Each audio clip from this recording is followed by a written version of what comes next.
Describe the difference in Braxton Miller feeling comfortable as a wide receiver week one versus now. Oh, I feel the same way. You felt comfortable at the beginning. You know better now than you did before. Oh yeah, I mean every practice, every game, I get better at something, and just change the mistakes that you did the day before, and just get comfortable with what you're doing. I feel good. Were you at all frustrated after the big game against Virginia Tech to not be able to get some stats and be a big part of the offense the next few weeks? The only thing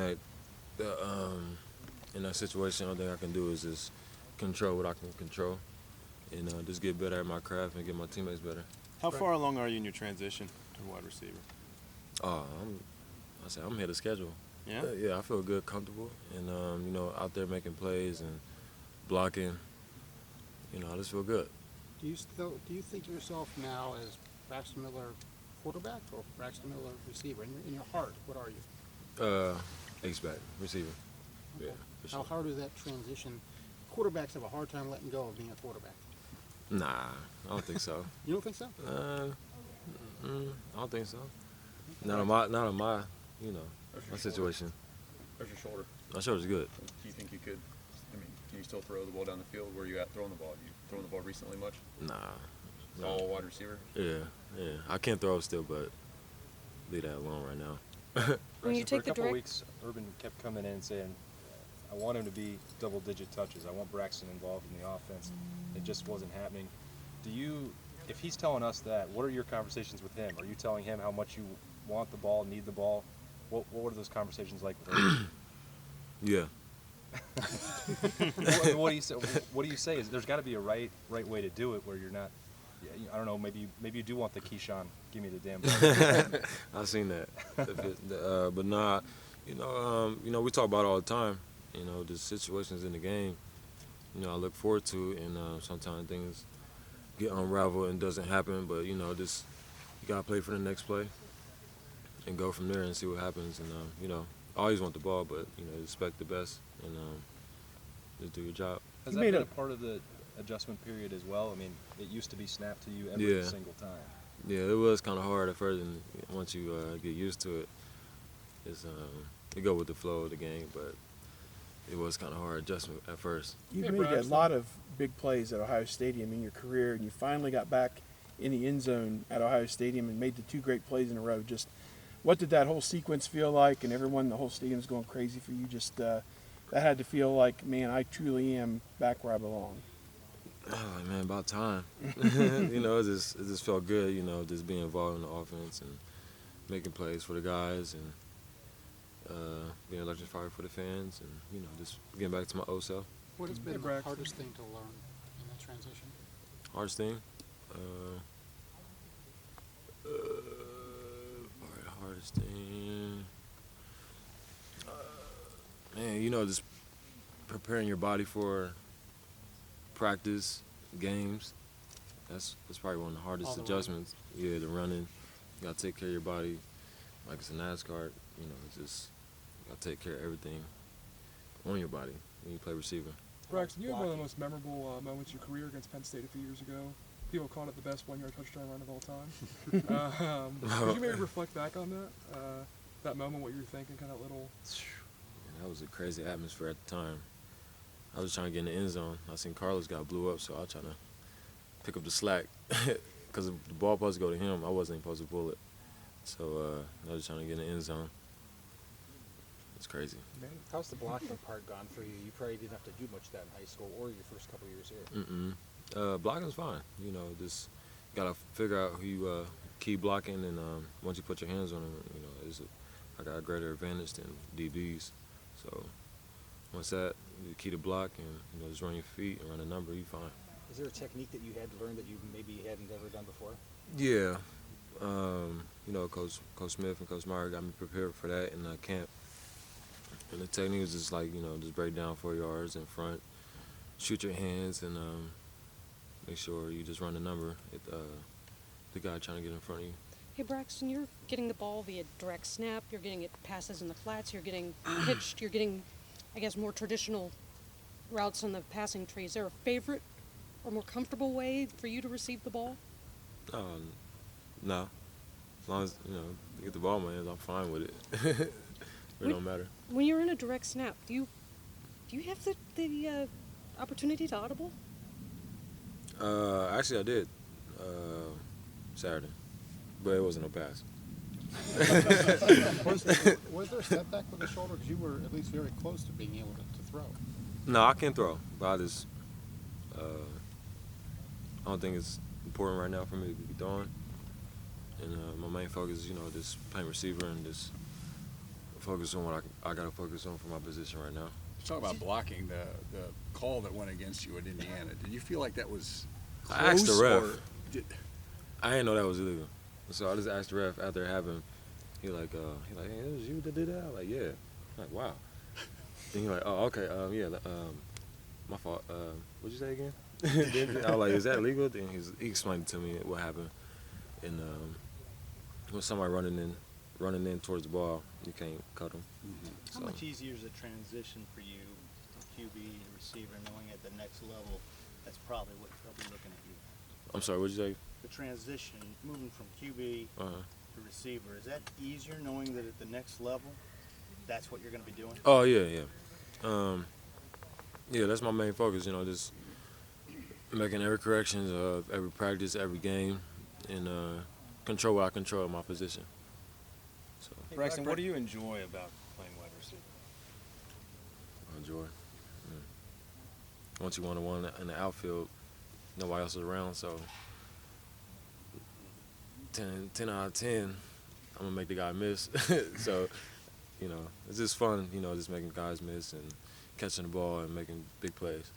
When you were quarterback, I'm sure you had receivers come up to you and I was like, man, I was open that play, I was open. Have you found yourself going up to? Yeah, I did. Yep. I caught myself like, dang, I used to go through the same situation.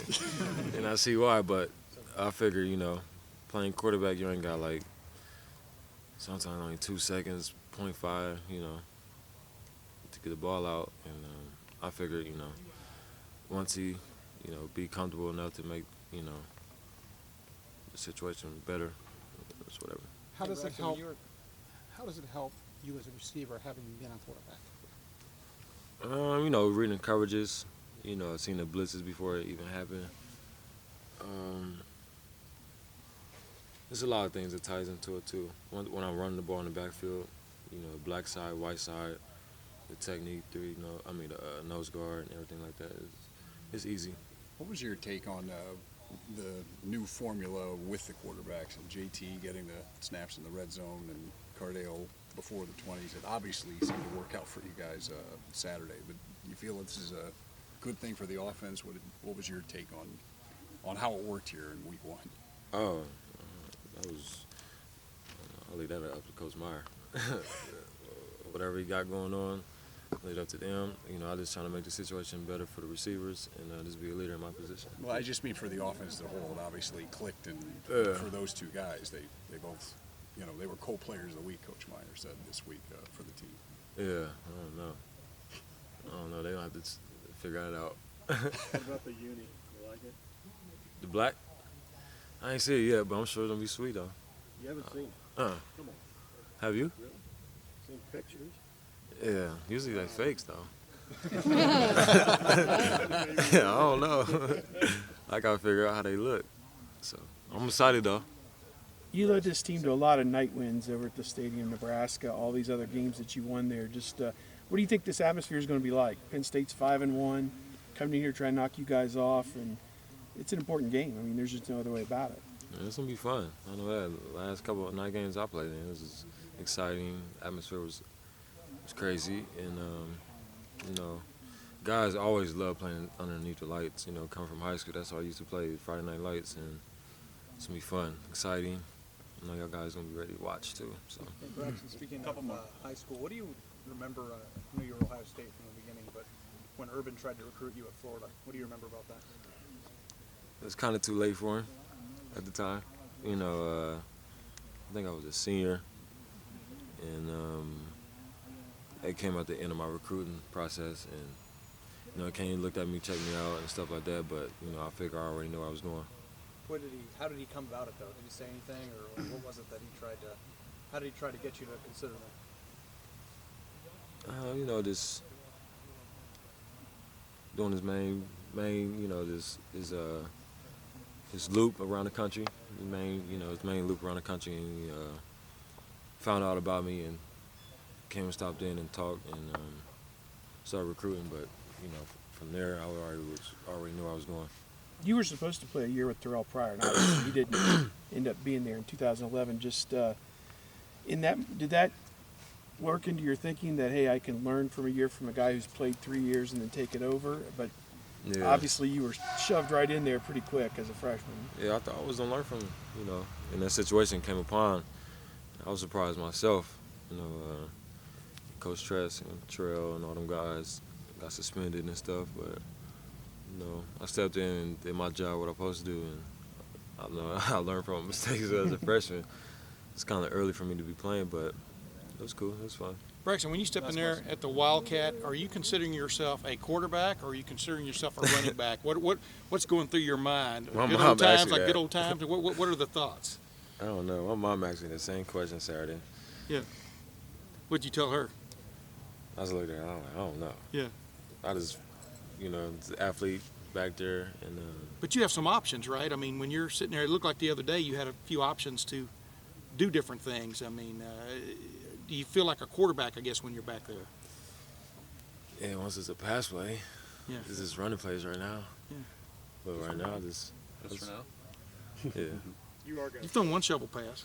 I did. Yeah. I think you're 1 for 1, Yeah. aren't you? Yeah. Oh, to Jalen. Yeah. That ain't no pass. That's what Troy Smith said last year.